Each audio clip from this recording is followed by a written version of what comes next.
ಎಲ್ರಿಗೂ ನಮಸ್ಕಾರ. ಹೊಸ ವಿಡಿಯೋಗೆ ಸ್ವಾಗತ. ನಾನು ಅಭಿನಂದನ್ ನಿತ್ಯೋಗ ಯೂಟ್ಯೂಬ್ ಚಾನಲ್ ಇಂದ. ಇವತ್ತು ಈ ವಿಡಿಯೋ ಮಾಡ್ತಾ ಇರೋ ಉದ್ದೇಶ ಏನಪ್ಪಾ ಅಂದ್ರೆ, ಈಗಾಗಲೇ ಮೈಸೂರು ಯೂನಿವರ್ಸಿಟಿ ಬಗ್ಗೆ ಸುಮಾರು ವಿಡಿಯೋಗಳು ಮಾಡ್ಕೊಂಡ್ ಬಂದಿದೀವಿ. ನಿನ್ನೆ ಮೊನ್ನೆಯಿಂದ ಸೆಕೆಂಡ್ ರೌಂಡ್ ಅಪ್ಲಿಕೇಶನ್ ಓಪನ್ ಆಗಿರೋದ್ರಿಂದ ತುಂಬಾ ಗೊಂದಲದಲ್ಲಿದೆ.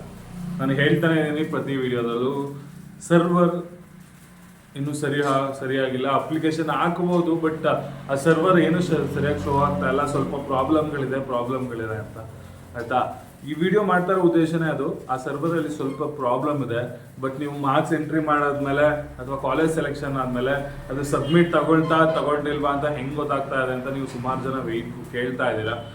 ನೀವು ವಾಪಸ್ ಇನ್ನೊಂದ್ಸಲಿ ಲಾಗಿನ್ ಆದ್ರೆ ಅದು ಕೆಳಗಡೆ ತೋರಿಸುತ್ತೆ, ಅಲ್ಲಿ ಹೋಗಿ ನೋಡಿ. ಇಲ್ಲ ಅಂದ್ರೆ ಅದು ತಗೊಂಡಿರುತ್ತೆ, ಒಂದ್ ಸ್ವಲ್ಪ ವೆಯ್ಟ್ ಮಾಡಿ, ಒಂದಿನ 2 ದಿನ ವೆಯ್ಟ್ ಮಾಡಿ, ಅದು ಸರಿ ಆಗುತ್ತೆ ಆಯ್ತಾ. ದಯವಿಟ್ಟು ಏನೋ ಮಾರ್ಕ್ಸ್ ಅಪ್ಲೋಡ್ ಆಗಿದೆಯಾ ಇಲ್ವಾ ಅಂತ ಹೇಳಿ ಮತ್ತೆ ಪದೇ ಅಪ್ಲೋಡ್ ಮಾಡಕ್ ಹೋಗ್ತಾ ಇರಬೇಡಿ. ಅನಿಲ್ ಗೌಡ ಅಂತ ಒಬ್ರು ಏನೋ ನಮ್ಮ ಸಬ್ಸ್ಕ್ರೈಬರ್ ಯೂನಿವರ್ಸಿಟಿಗೆ ಮೇಲೆಲ್ಲ ಹಾಕಿದ್ರು, ಅದಕ್ಕೆ ರಿಪ್ಲೈ ಬಂದಿದೆ. ಅದು ಸರಿನೂ ಆಗುತ್ತೆ, ಅವ್ರದ್ದು ಸರಿ ಕೂಡ ಆಗಿದೆ ಆಯ್ತಾ. ಎಲ್ಲರೂ ವೆಯ್ಟ್ ಮಾಡಿ. ಆಮೇಲೆ ಇನ್ನೊಂದು ಏನಪ್ಪಾ ಅಂದ್ರೆ ಬೇಜಾರಾಗ್ತಾ ಇರೋದು, ನೀವು ಯಾರು ವಿಡಿಯೋನ ಕೊನೆ ತನಕ ನೋಡ್ತಾ ಇಲ್ಲ. ವಿಡಿಯೋನ ಮಧ್ಯದಲ್ಲೇ ನಿಲ್ಲಿಸಿ ಬಂದು ಕಮೆಂಟ್ ಮಾಡ್ತಾ ಇದ್ದೀರಾ. ನನಗೆ ಕಮೆಂಟ್ಗೆ ರಿಪ್ಲೈ ಮಾಡೋದಕ್ಕಿಂತ ದೊಡ್ಡ ಬೇಜಾರು ಏನಪ್ಪಾ ಆಗ್ತಾ ಇರೋದು ಅಂದ್ರೆ, ನೀವು ವಿಡಿಯೋ ಪೂರ್ತಿ ನೋಡಿದ್ರೆ ನಾನು ವಿಡಿಯೋದಲ್ಲಿ ಹೇಳಿರೋ ಮಾಹಿತಿನೇ ಕೇಳ್ತಾ ಇರೋದು, ಸ್ವಲ್ಪ ಬೇಜಾರಾಗ್ತಾ ಇದೆ. ಇವಾಗ ವಿಡಿಯೋದಲ್ಲಿ ಹೇಳ್ತಾ ಇರೋದು ಏನಪ್ಪಾ ಅಂದ್ರೆ, ಒಂದು ಸ್ವಲ್ಪ ಸರ್ವರ್ ಡೌನ್ ಇದೆ. ನೀವು ಅಪ್ಲೋಡ್ ಮಾಡಿರೋದು ಅಪ್ಲೋಡ್ ತಗೊಂಡಿರುತ್ತೆ, ಒಂದಿನ ವೆಯ್ಟ್ ಮಾಡಿ ಆಯ್ತಾ. ಆಮೇಲೆ ಆ ಮಾರ್ಕ್ಸ್ ಇನ್ನು ಪದೇ ಅಪ್ಲೋಡ್ ಮಾಡ್ತಾ ಇರಬೇಡಿ.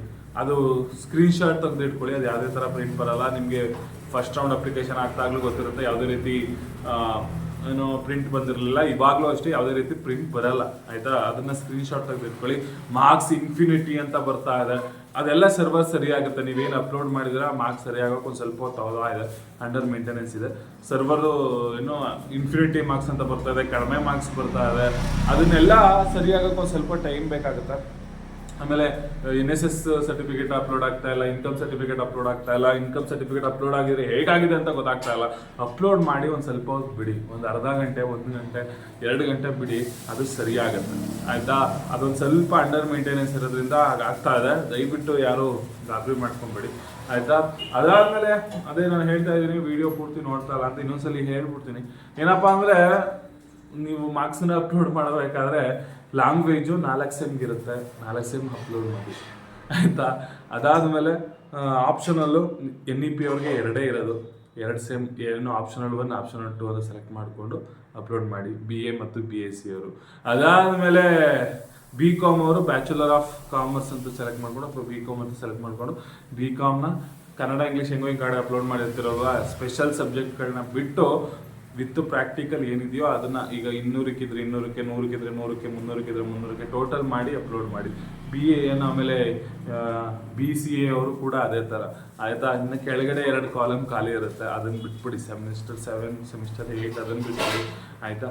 ದಯವಿಟ್ಟು ಕ್ಲಿಯರ್ ಆಗಿ ಹೇಳಿದೆ ಆಯ್ತಾ. ಯಾಕಂದ್ರೆ ವಿಡಿಯೋದಲ್ಲಿ ಹೇಳಿರ್ತೀನಿ, ಅದನ್ನೇ ಬಂದು ಕೇಳಿದಾಗ ನನಗೆ ಬೇಜಾರಾಗಲ್ಲ. ಯಾಕಂದ್ರೆ ಕಷ್ಟಪಟ್ಟು ಈಗ ನಾನು ಎಲ್ಲೋ ಹೋಗ್ಬೇಕು, ಆದರೂ ಕೂಡ ಬಿಡು ಮಾಡ್ಕೊಂಡು ವಿಡಿಯೋ ಮಾಡ್ತಾ ಇರ್ತೀನಿ. ಅಂಥ ಸಂದರ್ಭದಲ್ಲೂ ಕೂಡ ನೀವು ಅದನ್ನೇ ಮತ್ತೆ ಬಂದು ಕೇಳಿದ್ರೆ, ಇಲ್ಲ ನಾನು ಮಾತಾಡೋದು ನಿಮ್ಗೆ ಕರೆಕ್ಟಾಗಿ ಅರ್ಥ ಆಗ್ತಾ ಇಲ್ವಾ, ಇಲ್ಲ ನನಗೇ ಮಾತಾಡೋಕ್ಕೆ ಬರ್ತಾ ಇಲ್ವಾ ಅನ್ನೋದೊಂದು ಡೌಟ್ ಆಗ್ಬಿಡುತ್ತೆ. ಅದಕ್ಕೋಸ್ಕರ ವಿಡಿಯೋದಲ್ಲಿ ಹೇಳಿರೋದನ್ನ ಬಿಟ್ಟು ಬೇರೆದನ್ನ ಕೇಳಿ. ವಿಡಿಯೋದಲ್ಲಿ ಹೇಳಿರೋದನ್ನೇ ಪದೇ ಕೇಳಿದ್ರೆ ನನ್ನ ಮನಸ್ಸಿಗೂ ಬೇಜಾರಾಗುತ್ತೆ. ಅದನ್ನು ನೀವು ಅರ್ಥ ಮಾಡ್ಕೊಬೇಕು. ಯಾಕಂದ್ರೆ ವಿಡಿಯೋದಲ್ಲಿ ಅಷ್ಟು ಕ್ಲಿಯರ್ ಆಗಿ ಹೇಳಿರ್ತೀನಿ ಆಯ್ತಾ. ಇನ್ನೊಂದ್ಸರಿ ಹೇಳ್ತಾ ಇದ್ದೀನಿ, ಲ್ಯಾಂಗ್ವೇಜ್ನ 2 ಸೆಲೆಕ್ಟ್ ಮಾಡಿಕೊಂಡು ಲ್ಯಾಂಗ್ವೇಜ್ ಎಲ್ಲರೂ ಅಪ್ಲೋಡ್ ಮಾಡಲೇಬೇಕು ಆಯ್ತಾ. ಅದಾದ್ಮೇಲೆ ನಿಮ್ಮ ಆಪ್ಷನಲ್ನ ಸೆಲೆಕ್ಟ್ ಮಾಡಿಕೊಂಡು ಅಪ್ಲೋಡ್ ಮಾಡಬೇಕು. BSc BA ಅವ್ರಿಗೆ ಆದರೆ ಆಪ್ಷನಲ್ 1 ಆಪ್ಷನಲ್ 2 ಇರುತ್ತೆ, ಅದನ್ನು ಅಪ್ಲೈ ಮಾಡಿ. BCom BCA ಅವರು ಒಂದೇ ಆಪ್ಷನಲ್ಲಲ್ಲಿ ಹಾಕ್ಕೊಂಡು ಒಂದಕ್ಕೆ ಅಪ್ಲೋಡ್ ಮಾಡಿ. ಸ್ಪೆಷಲ್ ಸಬ್ಜೆಕ್ಟ್ಗಳಿಗೆ NSS EVS IC ಕಂಪ್ಯೂಟರ್ ಎಲ್ಲನೂ ಬಿಟ್ಟುಬಿಡಿ. ದಯವಿಟ್ಟು ಎಷ್ಟಿರುತ್ತೋ ಅಷ್ಟನ್ನು ಮಾತ್ರ ಅಪ್ಲೋಡ್ ಮಾಡಿ. ಆಮೇಲೆ 2 ಸಬ್ಜೆಕ್ಟ್ಗೆ ಅಪ್ಲೋಡ್ ಮಾಡ್ಬೋದಾ? ಖಂಡಿತ ಮಾಡ್ಬೋದು. 2 ಸಬ್ಜೆಕ್ಟ್ಗೆ ಅಪ್ಲೋಡ್ ಮಾಡ್ಬೋದು ಆಯ್ತಾ. ಆರಾಮಾಗಿ ಮಾಡಿ. ಆ ಮಾರ್ಕ್ಸ್ ಇನ್ಫಿನಿಟಿ ಅಂತ ಬರ್ತಾ ಇದೆ, ನಾಟ್ ಶೋ ಆಗ್ತಾ ಇದೆ, ಎಲ್ಲದಕ್ಕೂ ವೆಯ್ಟ್ ಮಾಡಬೇಕು. ನೀವು ಮಾರ್ಕ್ಸ್ ಅಪ್ಲೋಡ್ ಮಾಡ್ಬೇಕಾದ್ರೆ ಏನೇ ಪ್ರಾಬ್ಲಮ್ ಬಂದರೂ 1-1.5 ಗಂಟೆ 2 ಗಂಟೆ ವೆಯ್ಟ್ ಮಾಡಿ, ಅದೇ ಸರಿಯಾಗುತ್ತೆ ಸರಿನಾ. ಎಲ್ಲರಿಗೂ ಒಳ್ಳೇದಾಗಲಿ. ಆರಾಮಾಗಿ ಅಪ್ಲೈ ಮಾಡಿ ಆಯಿತಾ. ಎಲ್ರಿಗೂ ಥ್ಯಾಂಕ್ ಯು.